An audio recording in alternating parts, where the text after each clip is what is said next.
ಮಾತಾಡಿದ್ದು ಇಲ್ಲಿ ಕನ್ನಡದಲ್ಲಿ 4 ಪುಸ್ತಕಗಳು ಬಿಡುಗಡೆ ಆಗಿರೋದ್ರಿಂದ ನಿಮಗೆಲ್ಲ ಕನ್ನಡ ಚೆನ್ನಾಗಿ ಬರುತ್ತೆ ಅಂತ ಕನ್ನಡದಲ್ಲೇ ನಾವು ಮಾತಾಡಿ ಬಯಸಿದೆ. ನಮ್ಮವರ 90ನೇ ಜನ್ಮೋತ್ಸವದ ಅಂಗವಾಗಿ ಇಡೀ ವರ್ಷ ಒಂದು ಕಂಪ್ಯಾಷನ್ನೇ ಮುಖ್ಯ ಉದ್ದೇಶವನ್ನಾಗಿಟ್ಕೊಂಡು ಸ್ಪಿರಿಚುವಲ್ ಮತ್ತು ಕಲ್ಚರಲ್ ಇಂಪಾರ್ಟೆನ್ಸ್ಗೆ ಮಹತ್ವವನ್ನು ಕೊಟ್ಟು ಕಾರ್ಯಕ್ರಮ ಜಗತ್ತಿನ ಎಲ್ಲ ಕಡೆ ನಡೆಯಲಿಕ್ಕೆ ಅವಕಾಶವನ್ನು ಕಲ್ಪಿಸಿದ್ದಾರೆ. 14ನೇ ದಲೈ ಲಾಮಾ ಅವರು ನಮ್ಮ ನಡುವೆ ಇರುವಂತಹ ಒಬ್ಬ ಅಪರೂಪ ಶ್ರೇಷ್ಠ ಸಂತರು, ಆಧ್ಯಾತ್ಮದ ಒಂದು ಗುರುಗಳಾಗಿ ಅದೇ ಸಂದರ್ಭದಲ್ಲಿ ರಾಜಕೀಯ ಮಾರ್ಗದರ್ಶಕರು ಆಗಿ ಎರಡು ರೀತಿಯ ಜವಾಬ್ದಾರಿಗಳನ್ನು ನಿರ್ವಹಿಸ್ತಾರೆ ಎನ್ನುವಂತಹ ಒಂದು ಧಾರ್ಮಿಕ ಗುರುಗಳು. ಬೌದ್ಧ ಧರ್ಮದ ಒಂದು ಮಾರ್ಗದರ್ಶಕರಾಗಿ, ಇಡೀ ಬೌದ್ಧ ಧರ್ಮದ ಧರ್ಮಗುರುಗಳಾಗಿ ಬೌದ್ಧ ಧರ್ಮವನ್ನು ಜಗತ್ತಿನ ತುಂಬ ಮಾನವೀಯತೆ, ಅನುಕಂಪೆ, ಸೌಹಾರ್ದತೆ, ಕ್ಷಮಾಗುಣ ಇದನ್ನೆಲ್ಲ ಬಿಡ್ತಾ ಇರುವಂಥ ಒಬ್ಬ ಶ್ರೇಷ್ಠ ಸಂತರು. ಬುದ್ಧನ ಬಗ್ಗೆ ನಮಗೆಲ್ಲ ಗೊತ್ತಿರುವಂತಹದ್ದು, ನಮ್ಮಷ್ಟು ಆತನ ಒಂದು ವೈರಾಗ್ಯಕ್ಕೆ ಕಾರಣವಾದಂತಹ ಸನ್ನಿವೇಶವನ್ನು ನಮ್ಮ ಜೊತೆ ತಿಳಿಸಿದ್ದಾರೆ. ಕನ್ನಡದಲ್ಲಿ ಒಂದು ಪ್ರಸಿದ್ಧವಾದಂತಹ ಮಾತು, ಕವಿ ಮಾತು, ಅದೇನು ಅಂತಂದರೆ ಬುದ್ಧ ಬುದ್ಧ ಬುದ್ಧ, ಜಗವೆಲ್ಲ ಮುಗಿದಿರಲು ಅವನೊಬ್ಬನೇ ಇದರಿಂದ ಏಕೈ ವರ್ತಿಸಬೇಕು ಅಂತ ಆತ ಹಾಗೆ ಜಗತ್ತಿಗೆ ಮಾರ್ಗದರ್ಶನ ಮಾಡಲಿಕ್ಕಾಗಿ ಇಡೀ ತನ್ನ ಬದುಕನ್ನೇ ಸಮರ್ಪಣೆ ಮಾಡುವಂತಹ ವ್ಯಕ್ತಿ ಎಂದರೆ ಬುದ್ಧ ಹೇಗೆ ಮಾನವೀಯ ಅನುಕಂಪೆ ಶ್ರಮವನ್ನು ಹೊಂದಿದ್ರು ಅನ್ನೋದಕ್ಕೆ ಅವರ ಜೀವನದಲ್ಲಿ ಒಂದು ಸಂಗತಿಗಳನ್ನು ನಿಮಗೆ ಹಂಚಿಕೊಳ್ಳಲು ಬಯಸ್ತದೆ.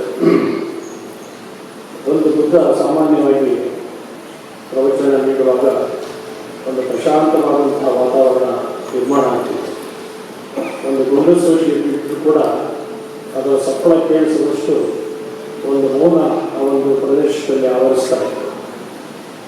ಅವರು ಪ್ರತಿನಿತ್ಯ ನಿಗದಿತವಾದ ಸಮಯಕ್ಕೆ ಸರಿಯಾಗಿ ಪ್ರವಚನ ಪ್ರಾರಂಭ ಮಾಡ್ತಾ ಇದ್ರು, ನಿಗದಿತವಾದ ಸಮಯಕ್ಕೆ ಪ್ರವಚನವನ್ನು ಮುಕ್ತಾಯ ಮಾಡ್ತಾರೆ. ಒಂದು ದಿವಸ ವೇದಿಕೆಯ ಮೇಲೆ ಆಸೀನರಾಗಿದ್ದು ಎಲ್ಲರೂ ಕುಳಿತಿದ್ರು. ಅವರು ಬಂದು ಏಕಾಂತವಾಗಿ ಒಂದು ದೃಷ್ಟಿಯನ್ನು ನೀಡಿ ಕುಳಿತಿದ್ರು. ಎಲ್ಲರೂ ನಿರೀಕ್ಷೆ ಮಾಡ್ತಾ ಇದ್ರು ಸರಿಯಾದ ಸಮಯಕ್ಕೆ ಪ್ರವಚನ ಪ್ರಾರಂಭಿಸ್ತಾರೆ. ಅವ್ರು ಪ್ರಾರಂಭಿಸಲಿಲ್ಲ. 2 ನಿಮಿಷ ಆಯಿತು, 3 ನಿಮಿಷ ಆಯಿತು, 5 ನಿಮಿಷ ಆಯಿತು. ಪಕ್ಕದಲ್ಲಿದ್ದಂಥ ಶಿಷ್ಯರ ಬಂದೇಗಳು ಬಹುಶಃ ಯಾರೋ ಮುಖ್ಯವಾದವರು, ರಾಜ ಗಣ್ಯಾತಿಥಿಗಳು ಬರ್ತಾರೆ ಅಂತ ನಿರೀಕ್ಷೆ ಮಾಡ್ತಾ ಇರಬೇಕು. ಪ್ರವಚನ ಮಾಡ್ತಾ ಇಲ್ಲ ಅಂತೇಳಿ ಅವ್ರಿಗೆ ಅನಿಸಿಲ್ಲ ಅಂದರೆ ಶಿಷ್ಯರು ಬಂದು ಹೇಳಿದ್ರು, ಧ್ಯಾನ ಮಾಡಿ ಪ್ರವಚನವನ್ನು ಪ್ರಾರಂಭಿಸಿದರು. ಎಲ್ಲರೂ ಆಸೆ ಯಾಕೆ ಬಿದ್ದ ಅಶ್ವತ್ಥ ಮಾಡಲಿಲ್ಲ. ಮುಗಿದ ಮೇಲೆ ಶಿಷ್ಯರು ಕೇಳಿದ್ರು, ಗುರುಗಳು ಇವತ್ತು ಅಪರೂಪಕ್ಕೆ ಯಾಕೆ ಪ್ರವಚನವನ್ನು ತಗೊಳ್ಳೋಣ? ಅದಕ್ಕೆ ಕಾರಣ ಇತ್ತು ಅಂತಂದರು. ಏನು ಅಂತ ಕೇಳಿದ್ರು. ಕೊನೆಯಲ್ಲಿ ಅವ್ರು ಹೆಣ್ಮಗಳು ಬಂದು ಕೂತಲ್ಲ, ಅವ್ರು ಬೆಳಿಗ್ಗೆ ಹೊಲಕ್ಕೆ ಹೋಗುವಾಗ ಬಂದು ಪ್ರಾರ್ಥನೆ ಮಾಡಿದ್ದು, ನಾನು ಹೊಲಕ್ಕೆ ಹೋಗ್ತಾ ಇದ್ದೀನಿ, ದೂರ ಹೊಲಕ್ಕೆ ಹೋಗ್ತಾ ಇದ್ದೀನಿ, ಹೊಲದ ಕೆಲಸವನ್ನು ಮಾಡಬೇಕು, ಅದನ್ನು ಪ್ರವಚನ ಕೇಳಲೇಬೇಕು ಅಂತ ತುಂಬ ಆಸಕ್ತಿ ಹೊಂದಿರುವಂಥ ಹೆಣ್ಮಗಳು ನಾನು. ಅದರಿಂದ ಪ್ರವಚನ ಶುರು ಮಾಡಿದ್ರೆ ನನಗೆ ನಷ್ಟ ಆಗುತ್ತೆ, ಪ್ರವಚನ ಸಮಯಕ್ಕೆ ಸರಿಯಾಗಿ ಮಾಡಲಿಕ್ಕೆ ಪ್ರಯತ್ನ ಮಾಡ್ತೀನಿ ಅಂತ ಹೇಳೋದಿತ್ತು.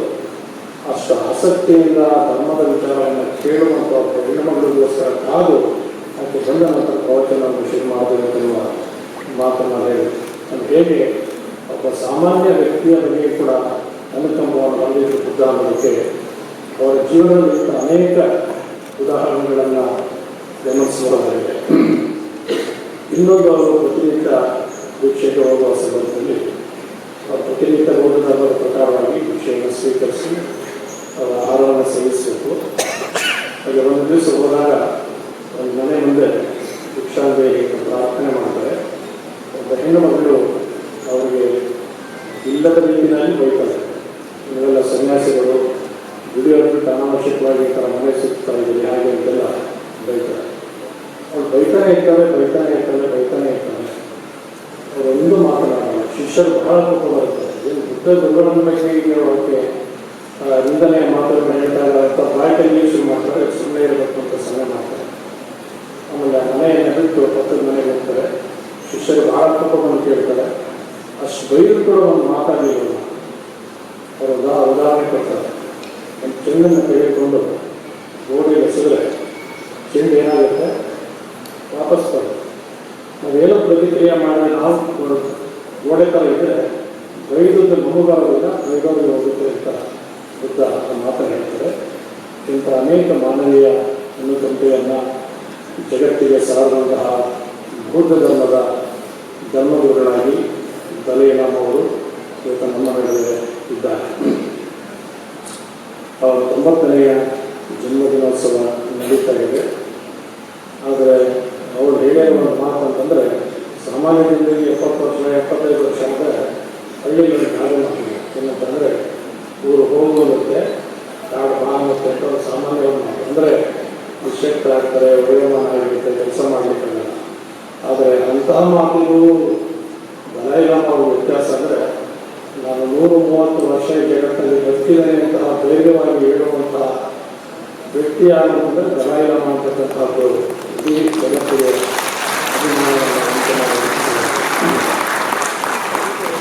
ಅವರ ಮಾತುಗಳನ್ನು ಅವರ ಜನ್ಮದಿನೋತ್ಸವ ಸಂದರ್ಭದಲ್ಲಿ ಮಾಧ್ಯಮದಲ್ಲಿ ನೋಡಿ ಒಂದು ನೆನಪು ಬಂದದ್ದು ಅಂತಂದರೆ, ನನ್ನ ಪರಮೇಶ್ವರ ಪ್ರಸಾದ್ ಅವರಿಗೆ ದಲೈ ಲಾಮಾ ಭಾರತಕ್ಕೆ ಬಂದದ್ದೇ ಒಂದು ಸಾಹಸಮಯವಾಗುತ್ತದೆ. ಅಂದಿನ ಆಡಳಿತದಲ್ಲಿ ಅವರಲ್ಲಿ ನೆಲೆಸಲಿಕ್ಕೆ ಸಾಧ್ಯ ಇಲ್ಲ ಅಂತ ಅನ್ನೋದು ಖಚಿತವಾದ ಸಂದರ್ಭದಲ್ಲಿ ಆ ಕಾಡು ಮೇಳೆಗಳಲ್ಲಿ ಅವರು ಹೇಗೆ ಅಷ್ಟೆಲ್ಲ ಶ್ರಮದಾಯಕವಾಗಿ ಇಡೀ ಸಮುದಾಯವನ್ನು ಜೊತೆಗೆ ತೆಗೆದುಕೊಂಡು ಹೋಗ್ತಕ್ಕಂಥದ್ದು ಇವತ್ತಿಗೂ ಕೂಡ ಒಂದು ವಿಸ್ಮಯದ ಸಂಗತಿಯಾಗಿರ್ತಕ್ಕಂಥದ್ದು. ಅವ್ರ ಜೊತೆ ಅನೇಕ ಸಂದರ್ಭಗಳಲ್ಲಿ ಕಾರ್ಯಕ್ರಮದಲ್ಲಿ ಭಾಗವಹಿಸಿದ್ದೇವೆ. ಇಲ್ಲಿ ಪ್ರಿಯಾಪಟ್ಟಣದಲ್ಲಿ, ಬೇರೆ ಬೇರೆ ಪ್ರದೇಶದಲ್ಲಿ ಬೈಲ್ಕೋಟೆ, ಕೊಳ್ಳೇಗಾಲದಲ್ಲಿ ಬಂದಾಗ ಭೇಟಿಯಾಗ್ತಿದ್ದುಂಟು. 2 ಬಾರಿ ಅವರ ಜನ್ಮದಿನೋತ್ಸವದಲ್ಲಿ ಕೂಡ ಭಾಗವಹಿಸಿದ್ದುಂಟು.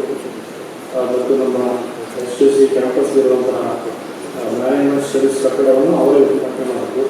ಪ್ರಿಯಾಪಟ್ಟಣದಲ್ಲಿ ಜಯಂತಿ ಆದಾಗ ಉದ್ಘಾಟನೆ ಮಾಡೋದು ಹಲವಾರು ಅವರು ಕೂಡ ಬಂದಿದ್ದು. ಹೀಗೆ ದಲೈ ಲಾಮಾ ಜೊತೆಗೆ ಮತಕ್ಕೂ ಆತ್ಮೀಯವಾದಂತಹ ಸಂಬಂಧ ಇರೋದನ್ನು ನೆನಪಿಸ್ಕೊಳ್ಬೇಕು.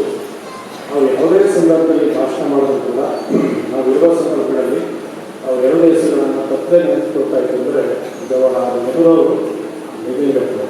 ಈ ದೇಶಕ್ಕೆ ಅವಕಾಶ ಕೊಟ್ಟಂತಹ ನೆಹರು ಅವರು ಮತ್ತು ಕರ್ನಾಟಕದಲ್ಲಿ ಅವಕಾಶ ಕೊಟ್ಟಂತಹ ನಿತಿನ್ ಗಡ್ಕರಿಯನ್ನು ನೆನಪು ಮಾಡ್ಕೊಳ್ತಾ ಇದ್ರು. ನಿತಿನ್ ಗಡ್ಕರಿ 99 ವರ್ಷ ಆಗಿತ್ತು. ಅವ್ರ ಮನೆಯಲ್ಲಿ ಬೆಂಗಳೂರಿನಲ್ಲಿ ಬೋರಿಂಗ್ ಹಾಸ್ಪಿಟ್ಲ್ ಅದೇ ತಾನೇ ಅವರು ಚಿಕಿತ್ಸೆಗೆ ಸೇರಿದ್ರು. ಅವ್ರು ಸುಮ್ಮನೆ ಗೊತ್ತಾಗಿ ಮಾತನಾಡಿಸ್ಲಿಕ್ಕೆ ಹೋಗಿ ಆರೋಗ್ಯ ಆಗಲಿ, ವಿಸ್ತರಣೆ ಆಗಲಿ ವರ್ಷ ಬದುಕಬೇಕು ಅಂತ ಒಂದು ಆಸೆ ಇದೆ ಸ್ವಾಮೀಜಿ. ಅಂದರೆ ಯಾರು ತಮ್ಮ ಜೀವನವನ್ನು ಸಮಾಜಕ್ಕೆ ಮುಡಿಪಾಗಿರ್ತಾರೋ ಅವರಲ್ಲಿ ಅಂತಹ ಸೇವಾ ಭಾವನೆಯನ್ನು ಮುಂದುವರಿಸಬೇಕು ಅಂತಲ್ವ ಭಾವನೆ ಸದಾಕಾಲ ಇರುವಂಥದ್ದು.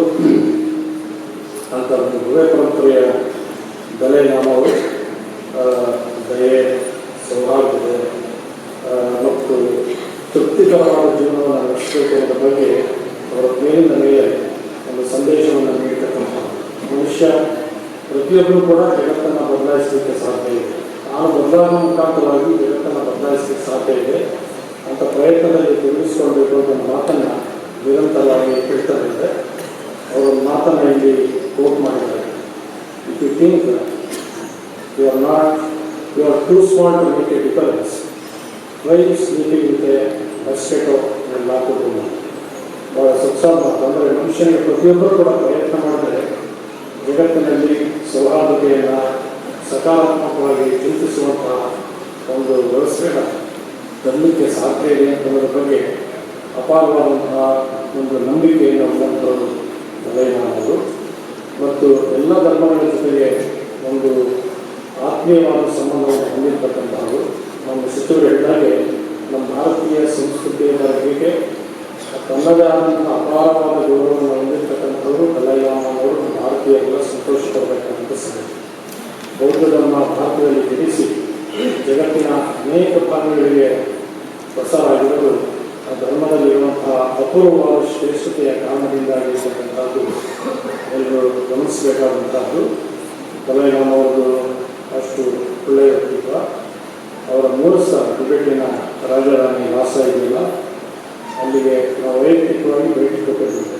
ದಲೈ ಲಾಮ ಹೇಗಿದ್ರು ಅಂತ ನೋಡಲಿಕ್ಕೋಸ್ಕರನೇ ಲಾಸಾ ಹೋಗಿ ಅಲ್ಲಿ ಬೇಕಾದಂಥ ಅನೇಕ ಗ್ರಂಥಗಳಿಗೂ ಕೂಡ ದಲೈ ಲಾಮವರು ಎಲ್ಲಿದ್ದರು, ಎಲ್ಲಿ ಶಿಷ್ಯರ ಎದುರುಗಡೆ ಕುಳಿತು ಪಾಠ ಕಲಿತರು, ಅವರೆಲ್ಲ ಸ್ಥಳಗಳನ್ನು ನೋಡಬಹುದು. ಇವತ್ತು ಕೂಡ ನಾವು ತುಂಬ ಸಂತೋಷವನ್ನು ಕೊಡುವಂತಹದ್ದು.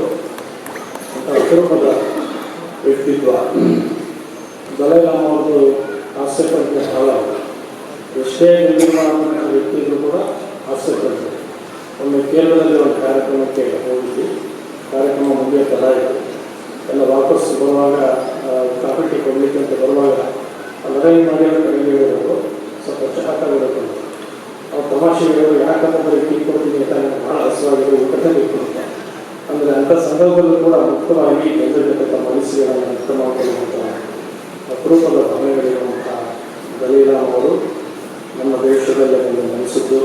ಅವರಿಗೆ ಮಾನ್ಯ ಸಚಿವ ಪ್ರಸ್ತಾಪವನ್ನು ಮಾಡಿದಾಗ ಚೀನಾ ದೇಶದ ಅನೇಕ ವಿರುದ್ಧವಾದ ಅಭಿಪ್ರಾಯಗಳ ನಡುವೆ ಕೂಡ ಅವರಿಗೆ ಒಂದು ನೊಬೆಲ್ ಪ್ರಶಸ್ತಿ ಸಿಕ್ಕಿದ್ದು ಜಗತ್ತಿಗೆ ಸಂಬಂಧ ಒಂದು ಗೌರವ ಅಂತ ಭಾವಿಸ್ತದೆ.